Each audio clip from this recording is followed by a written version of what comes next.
একে একে আনা হচ্ছে পেট্রোল ভর্তি জারকিন। একটি নয়, দুটি নয়, ৮টি জারকিনে ভরা পেট্রোল। এসব পেট্রোল সীমান্ত এলাকায় বিক্রি হতো ৪০০ টাকা লিটার দরে। ঠাকুরগাঁয়ে গভীর রাতে পাশের উপজেলার ফিলিং স্টেশন থেকে জারকিনে ভরে পেট্রোল কিনে আনার সময় ৮টি জারকিনে ২০০ লিটার পেট্রোল জব্দ করেছে পুলিশ। এ সময় মূল হোতা পালিয়ে গেছে বলে অভিযোগ উঠেছে।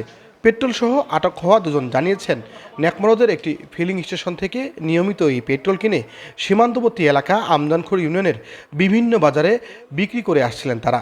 প্রতি লিটার পেট্রোল কালোবাজারে বিক্রি হতো ৪০০ টাকা লিটার দরে। তেল কি স্থানীয় পাম্পে কিনছিলেন নাকি না দূর থেকে? রানীর লোক তো বলে আমাদেরকে। মঙ্গলবার দুপুরে ভ্রাম্যমাণ আদালতে দুজনকে ৩০,০০০ টাকা জরিমানা করেছেন সহকারী কমিশনার ভূমি আহসানুল হক। খোলা বাজারে সরকারি মূল্যে বিক্রয় করা হয়েছে জব্দ করা ওই ২০০ লিটার পেট্রোল। পুলিশ বাহিনীকে জব্দকৃত যে তেলটা সেটা সরকারি মূল্যে বিক্রি করে দেওয়ার জন্য পার পার্সন হিসেবে 2 লিটার করে তেল হয়তো বা দিতে পারবো, কতজনকে দিতে পারবো জানি না। আপনারা একটু এই দিকে সোজা হয়ে লাইনে দাঁড়া যায়, আমি নামগুলো লিস্ট করে ফেলবো। এই যে আমার এই পাশে, এই পাশে সোজা। দণ্ডপ্রাপ্ত আসামিরা হলেন বালিয়াডাঙ্গি উপজেলার আমদানখোর ইউনিয়নের স্কুলহাট গ্রামের আব্দুল কাদেরের ছেলে জাহিরুল ইসলাম ও হরিণমারি নয়াপাড়া গ্রামের শরীফউদ্দিনের ছেলে জহিরুল ইসলাম।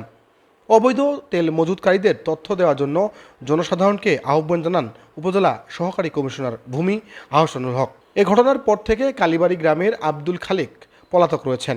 একাধিকবার তাকে খোঁজ করতে গেলেও পাওয়া যায়নি। অন্যদিকে তার মুঠোফোনটিও বন্ধ।